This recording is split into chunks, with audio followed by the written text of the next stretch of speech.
بسم اللہ الرحمن الرحیم۔ السلام علیکم ناظرین، آج ہم اپنے پروگرام میں جس نبی محترم صلی اللہ علیہ وآلہ وسلم کا ذکر شروع کرنے والے ہیں وہ صرف امت مسلمہ کے لیے نہیں بلکہ پوری انسانیت کے محسن ہیں۔ اسی لیے رب ذوالجلال نے انہیں رحمت للعالمین کہا ہے، یعنی تمام عالموں کے لیے، صرف اس دنیا کے لیے نہیں بلکہ جتنے بھی عالم ہیں، جتنے بھی عالمین ہیں، پروردگار نے جتنی دنیایں تخلیق کی ہیں ان سب کے لیے باعث رحمت کون ہے؟ وجود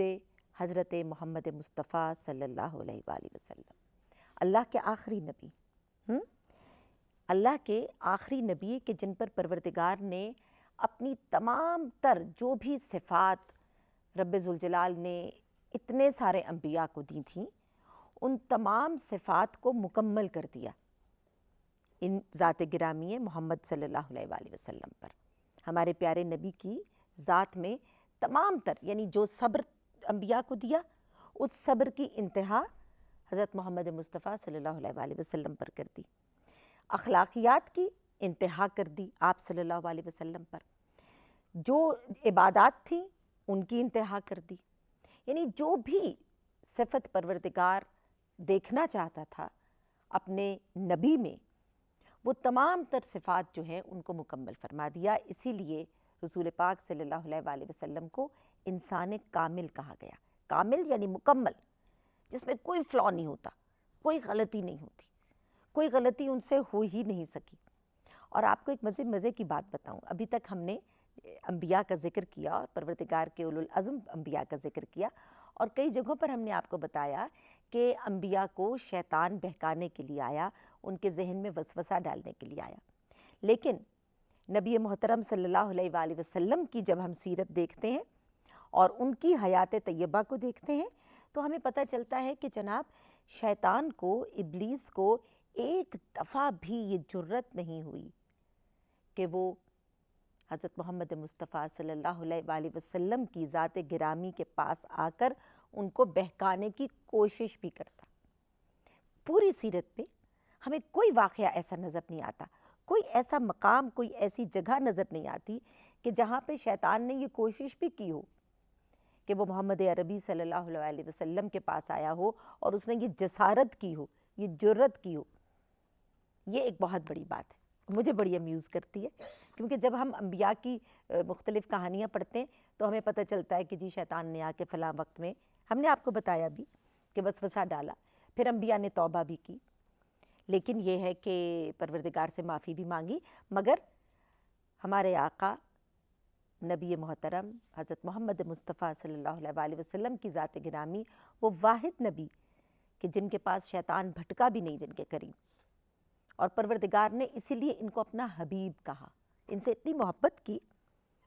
آپ صلی اللہ علیہ وسلم سے اللہ تعالیٰ کو اتنی محبت ہے کہ قرآن حکیم میں کس طرح سے مخاطب کرتا ہے اللہ میاں اپنے اس پیارے نبی صلی اللہ علیہ وسلم کو؟ میرے حبیب کہہ کر، جس سے سب سے زیادہ محبت ہوتی ہے نا اس کو آپ اپنا حبیب کہتے ہیں، تو اتنا بڑا مقام ہے۔ اور اس کے علاوہ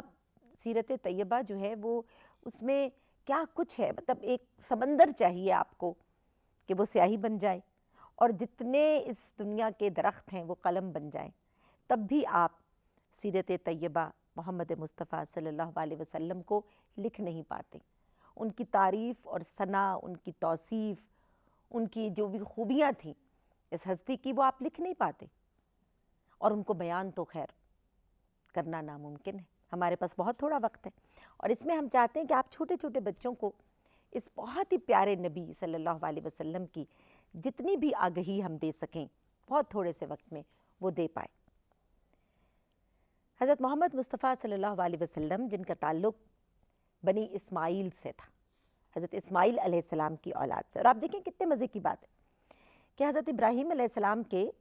یہ دونوں بیٹے حضرت اسحاق علیہ السلام بھی اور حضرت اسماعیل علیہ السلام بھی پیغمبر خدا، حضرت اسحاق سے پوری بنی اسرائیل کی نسل نکلی، اور بنی اسرائیل میں کتنے ہی انبیاء مبعوث ہوئے، 1,00,000 یا 1,00,000 سے بھی زیادہ، اور حضرت اسماعیل علیہ السلام کی نسل میں ایک نبی، مگر وہ ان تمام انبیاء پر بھاری اور مقدم یہ سب سے بڑی خصوصیت ہے کہ یہ دعا مانگی تھی حضرت ابراہیم علیہ السلام نے حضرت اسماعیل علیہ السلام کے ساتھ تعمیر کعبہ کے وقت، یاد ہے نا آپ کو، اور کہا تھا کہ پروردگار میری اس نسل سے، یعنی حضرت اسماعیل علیہ السلام کی نسل سے ایک ایسا نبی مبعوث فرما کہ جو تیری آیات کی تلاوت کرے اور لوگوں کے نفوس کو پاک کرے، یعنی لوگوں کو صاف ستھرے اور پاک راستے کی طرف لے کر جائے۔ اور یہ خلیل اللہ یعنی حضرت ابراہیم علیہ السلام کی دعا کی قبولیت کا نتیجہ تھا کہ حضرت محمد مصطفیٰ صلی اللہ علیہ وآلہ وسلم کو اس نسل میں سے بنی اسماعیل میں سے مبعوث کیا گیا۔ اچھا، اب یہ بنی اسماعیل جو ہیں، حضرت اسماعیل علیہ السلام، ہم نے آپ کو بتایا کہ اپنی والدہ بی بی ہاجرہ کے ساتھ مکہ میں آ کر آباد ہو گئے تھے، ایسے ہی ہے نا۔ اچھا، وہاں پہ ہم نے ایک اور قبیلے کا ذکر کیا تھا، بنو جرہم، کہ جب وہاں پہ آب زمزم نکلا اور پانی نکلا تو بنو جرہم آ کے وہاں آباد ہو گیا۔ تو اس طرح سے مکہ کی سرزمین پر جو سب سے پہلا قبیلہ آباد ہوا تھا وہ بنو جرہم تھے، اور انہوں نے وہ بہت پھلے پھولے اور انہیں بہت عرصہ وہاں پر حکومت ایک طرح سے کی، اس کا کنٹرول کیا اس علاقے کا۔ لیکن کچھ ہی عرصے کے بعد حضرت اسماعیل علیہ السلام کے 12 بیٹے تھے ماشاءاللہ سے، اور ان 12 بیٹوں سے جو نسل نکلی وہ بنو اسماعیل کہلائی، اور بہت جلد کچھ ہی عرصے کے بعد بنو اسماعیل جو ہے وہ اتنی پھلی پھولی یہ نسل اور اتنی دور دور تک پھیلی کہ پھر یہ مکہ اور حجاز کا جتنا علاقہ تھا اس کے اوپر بنو اسماعیل کا کنٹرول ہو گیا کافی عرصے تک، اور اسی لیے یہ خدا پرست تھے، اللہ کے دین کو ماننے والے تھے، تو ایک طویل عرصے تک اس سرزمین پر اللہ کا دین جو ہے وہ قائم رہا۔ اسی نسل میں سے یہ جو قبیلہ قریش ہے، ہم کہتے ہیں نا کہ حضرت محمد مصطفیٰ صلی اللہ علیہ وسلم کا آپ نے اپنی کتابوں میں بھی پڑھا کہ جس قبیلے سے ان کا تعلق تھا وہ قریش قبیلہ تھا۔ تو اس قریش قبیلے کا تعلق بنی اسماعیل سے تھا، اور قریش قبیلے کے جو بانی تھے ان کا نام فہر تھا۔ قریش کا مطلب ہوتا ہے تجارت کرنے والے، ان کو قریش کیوں کہتے تھے؟ کیونکہ یہ تجارت کرنے والے لوگ تھے، تو اسے یہ قبیلہ قریش تھا اور ان کو قریشی کہا جاتا۔ ٹھیک ہے جی۔ اب اسی قبیلہ قریش کے ایک اور شخص تھے عبد المناف، اور عبد المناف کے جو بیٹے تھے ان بیٹوں میں حضرت محمد صلی اللہ علیہ وآلہ وسلم کے پردادا ہاشم بھی تھے۔ ٹھیک ہے، اور ان بیٹوں میں سے ان کے نام میں آپ کو بتاتی ہوں، ان بیٹوں کے نام جو کہ حضرت محمد صلی اللہ علیہ وآلہ وسلم کے جد امجد کہہ سکتے ہیں نا، ان کے بزرگ، بہت بزرگ دادا پردادا تھے،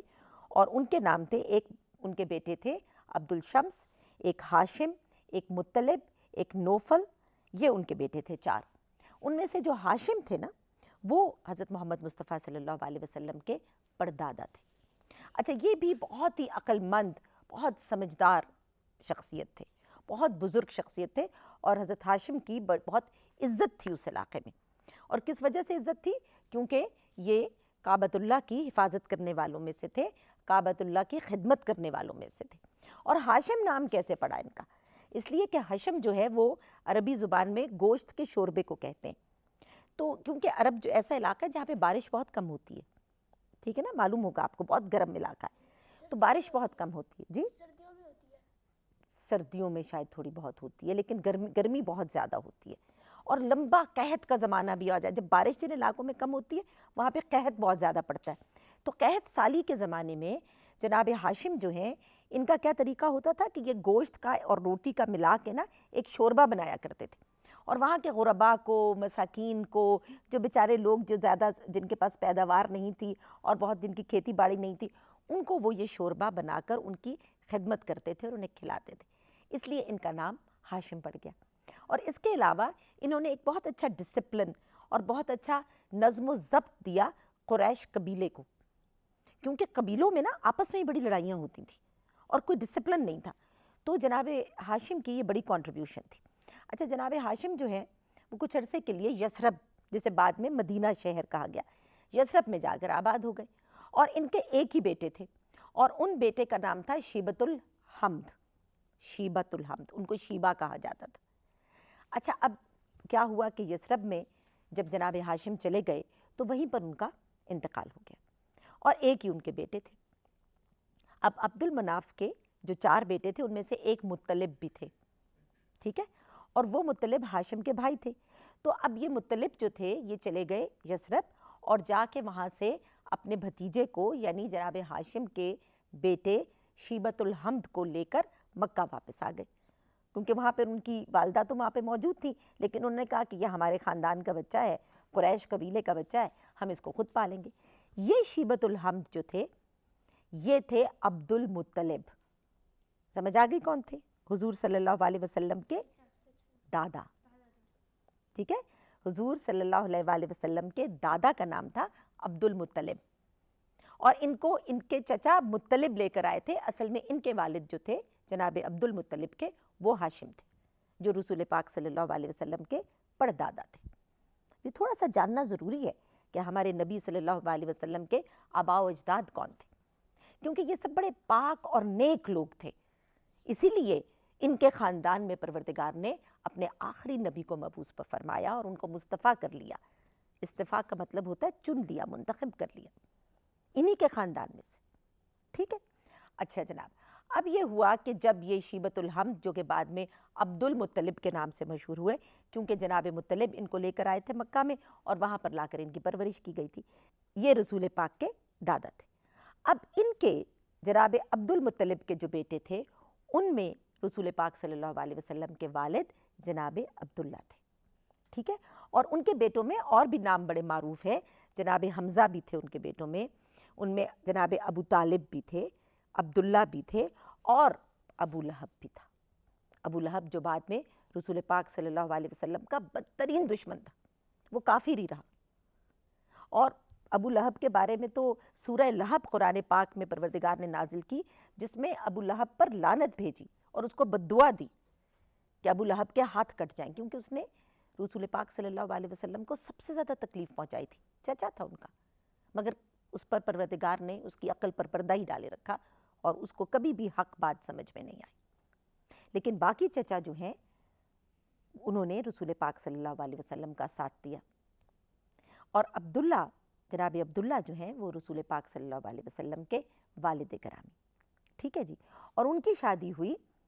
اسی قریش قبیلے کے ایک اور خاندان میں، ایک اور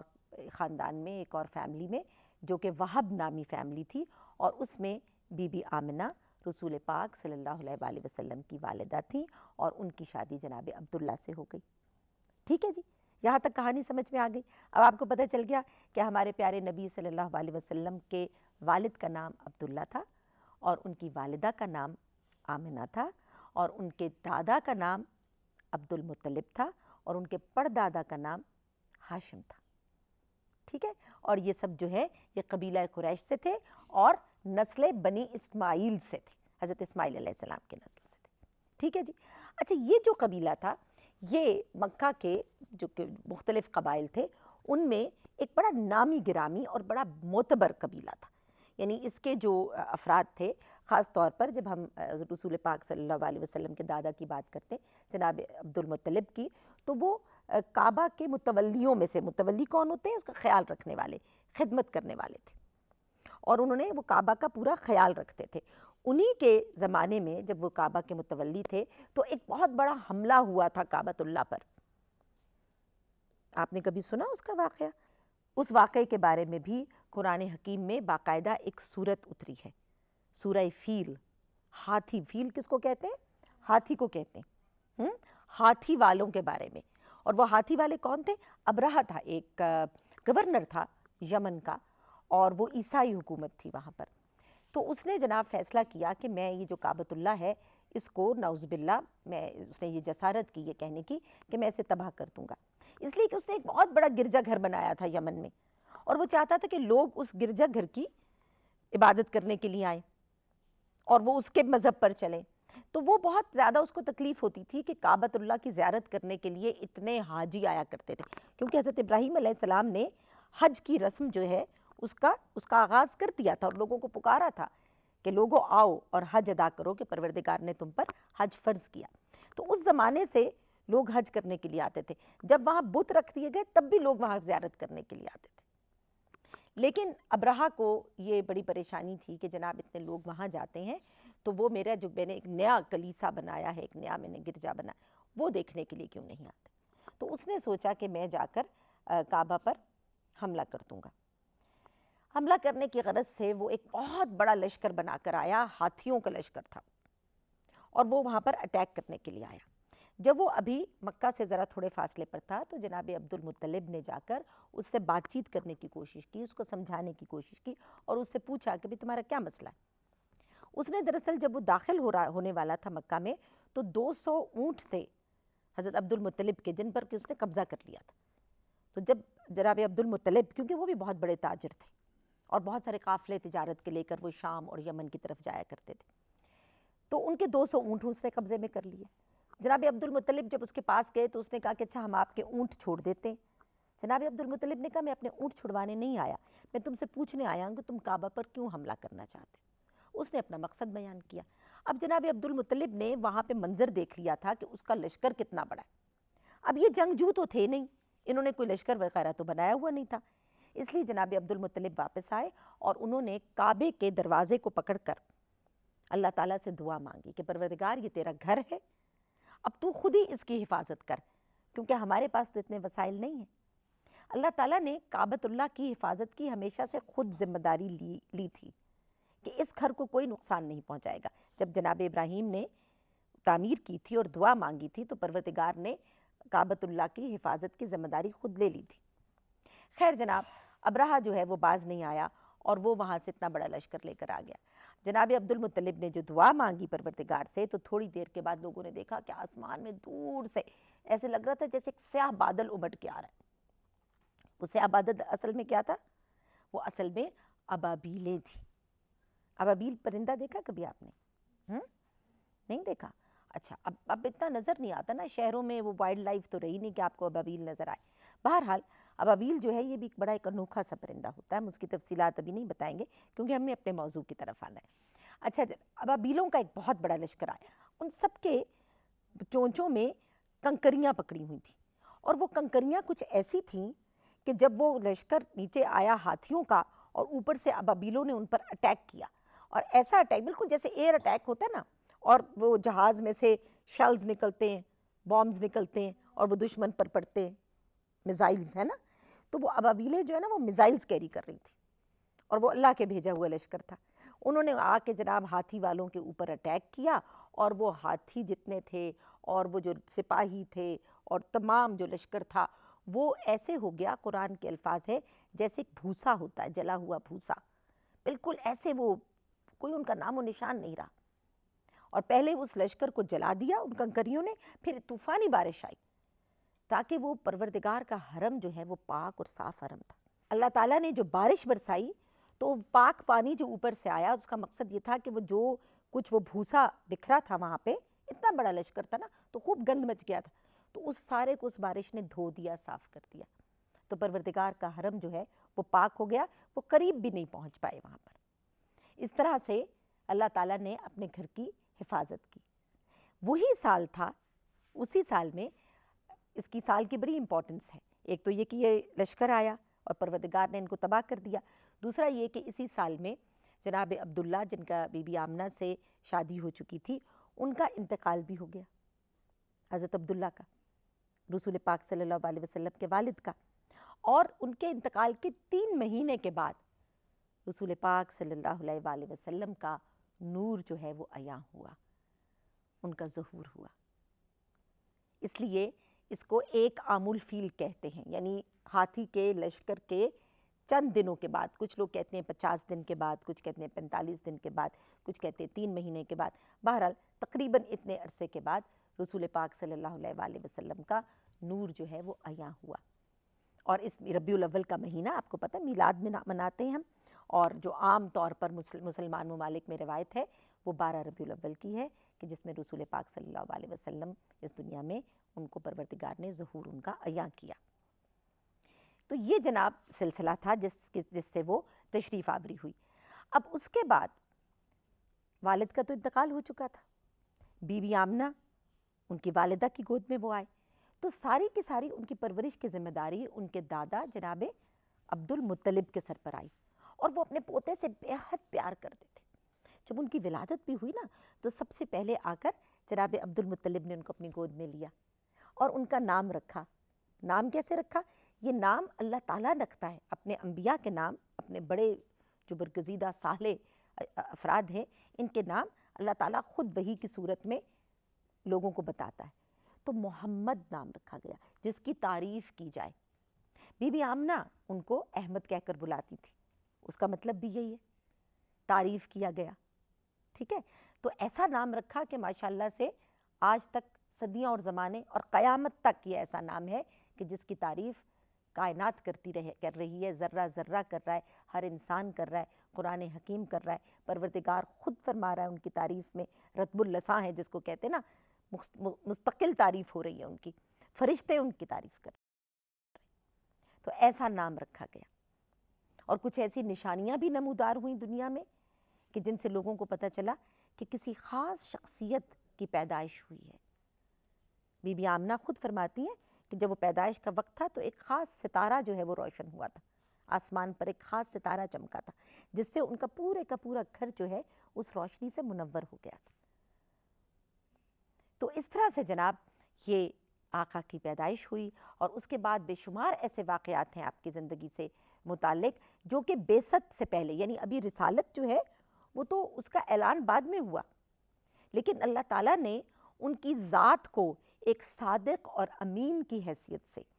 ایک ایسی شخصیت کی حیثیت سے اس پورے معاشرے میں متعارف کروا دیا. مثلا 2 چھوٹے چھوٹے واقعات ہیں جن کا میں ذکر کروں گی. ایک جنگ فجار ہوئی تھی، وہاں پر مختلف قبیلے جو تھے بہت لڑتے تھے، آپس میں بہت لڑتے تھے، خونی جنگ ہوئی. اتنی خونی جنگ ہوئی کہ اس کے بعد پھر ایک معاہدہ رسول پاک صلی اللہ علیہ وآلہ وسلم کی کوششوں سے ایک معاہدہ لکھا گیا حلف الفضول کے نام سے. اور وہاں پر مختلف افراد مختلف قبیلوں کے اکٹھے کیے گئے جن کے اتفاق سے نام جو ہے وہ فضل تھے، اور اس لیے اس کو ایک ایسا معاہدہ کہا گیا کہ جس میں بہت سارے فضل نام کے لوگ تھے، تو حلف الفضول کہا گیا. لیکن رسول پاک صلی اللہ علیہ وسلم کی کوششوں سے یہ معاہدہ طے پایا اور سارے قبیلوں میں آپس میں اتفاق ہو گیا اور ایک امن کی فضا قائم ہوئی. پھر ایک اور امپورٹنٹ واقعہ جو ہے وہ یہ تھا جناب کہ آپ کو پتہ ہے کہ کعبہ کی تعمیر جو ہے وہ تو حضرت ابراہیم علیہ السلام نے کی، اور اب اتنے عرصے کے بعد اس کی جو دیواریں تھیں اور جو چھتیں تھیں نا وہ ذرا ٹوٹ پھوٹ رہی تھیں. تو اس لیے تمام قبائل نے یہ فیصلہ کیا، احترام کعبے کا سب کرتے تھے، تو سب نے یہ فیصلہ کیا کہ اس کی تعمیر نو ہونی چاہیے، اس کی زیادہ بہتر تعمیر ہونی چاہیے. تو سب قبائل نے مل کر کعبۃ اللہ کی دوبارہ سے تعمیر کی اور دیواریں کھڑی کی. اب جب وہ وقت آیا کہ حجر اسود کو نصب کرنا تھا، حجر اسود کے نصب کرنے کا وقت آیا تو جھگڑا شروع ہو گیا. اتنا سخت جھگڑا شروع ہوا کہ تلواریں نکل آئیں جناب. انہوں نے کہا کہ جہاں ہم لگائیں گے حجر اسود تو ہم لگائیں گے، کیونکہ بہت بڑی بات ہے نا، حجر اسود تو جنت سے آیا ہوا پتھر ہے. ہم سب جاتے نا تو دل چاہتا ہے کہ ایک دوسرے کو دھکے دے دے کے جا رہے ہوتے ہیں کہ ہم چوم لیں حجر اسود کو. تو اب وہ وہاں پہ بھی لڑائی شروع ہو گئی کہ حجر اسود کون نصب کرے گا. تو یہ بھی رسول پاک صلی اللہ علیہ وآلہ وسلم کو پروردگار نے فضیلت عطا فرمائی کہ سب نے یہ فیصلہ کیا کہ کل صبح جو شخص سب سے پہلے کعبہ میں داخل ہوگا اسی کو ہم مانیں گے کہ وہ فیصلہ کروائے گا کہ جناب حجر اسود کون رکھے گا. تو اگلی صبح سارے قبیلوں کے سردار جو تھے نا بھاگ بھاگ کر پہنچ رہے تھے، لیکن جب وہ پہنچے تو دیکھا کہ رسول پاک صلی اللہ علیہ وسلم وہاں سب سے پہلے موجود تھے. تو پھر آقا نے ہی یہ فیصلہ کیا کہ اپنی جو چادر اوڑھ کے رکھتے تھے نا تو اس چادر کو انہوں نے پھیلایا اور اس میں آپ صلی اللہ علیہ وسلم نے حجر اسود کو اپنے ہاتھ سے رکھا. پھر تمام قبائل کے سرداروں سے کہا کہ آپ چادر کا ایک ایک کونا پکڑ لیجئے. انہوں نے کونا پکڑا اور اس کو اوپر بلند کیا. جب وہ اس مقام تک پہنچ گیا تو پھر رسول پاک صلی اللہ علیہ وسلم نے اپنے دست مبارک سے حجر اسود کو اس جگہ پہ نصب کیا جہاں پہ ابھی وہ ہمیں نصب ہوا نظر آتا ہے. ٹھیک ہے، تو یہ بھی فضیلت حضرت محمد مصطفیٰ صلی اللہ علیہ وسلم کو نصیب ہوئی کہ کعبہ کی اثر نو تعمیر ہوئی اور اس طرح سے حجر اسود اپنی جگہ پر نصب کیا گیا. تو یہ ہم نے ابھی آپ کو آج یہ بتایا ہے کہ کس طرح سے ان کا خاندان یہاں پر آباد ہوا اور ان کا شجرہ نصب کیا تھا، اور کہا جاتا ہے کہ اس سے بہترین کسی اور کا شجرہ نہیں تھا، اور ان کے شجرے میں کوئی خرابی نہیں تھی. یہ سب پاک لوگ تھے، سب بہترین لوگ تھے. یقیناً وہ بہترین تھے، جبھی تو اس قبیلے میں اس خاندان میں پروردگار نے ایک نور منور کر کے بھیجا، اور یہ فضیلت اس قبیلے کو، قریش کو اور بنو ہاشم کو نصیب ہوئی. اب ہم آپ کو کل بتائیں گے انشاءاللہ تعالیٰ کہ رسول پاک صلی اللہ علیہ وآلہ وسلم کو کہ جن کو پروردگار نے مصطفیٰ تو کر لیا چن تو لیا، منتخب تو کر لیا رسالت کے لیے، لیکن اعلان رسالت کیسے ہوا، کیسے ان کو تیار کیا؟ اب یہ جو واقعات ہو رہے ہیں نا، حلف الفضول کا واقعہ ہے، یا تعمیر نو کا واقعہ ہے کعبے کی، اور حجر اسود کو نصب کرنے کا واقعہ، تو یہ اب رسول پاک صلی اللہ علیہ وسلم کی شخصیت جو ہے اس کو معاشرے میں اور دوسرے قبائل میں رب ذوالجلال اسٹیبلش کر رہا ہے کہ دیکھو یہ میرا وہ نیک بندہ ہے جس کو میں اتنا بڑا ٹائٹل دینے والا ہوں. ان کو پہچانوا رہے ہیں لوگوں سے، اور لوگ دیکھ رہے ہیں کہ اچھا یہ ایک شخصیت ہے. تو اس طرح سے یہ سلسلہ آگے بڑھتا ہے، اور اب ہم آپ کو کل بتائیں گے کہ رسول پاک صلی اللہ علیہ وسلم کو رسالت کب اور کیسے مبعوث ہوئی. آج کے پروگرام کے لیے ہمیں اجازت دیجیے. اللہ حافظ.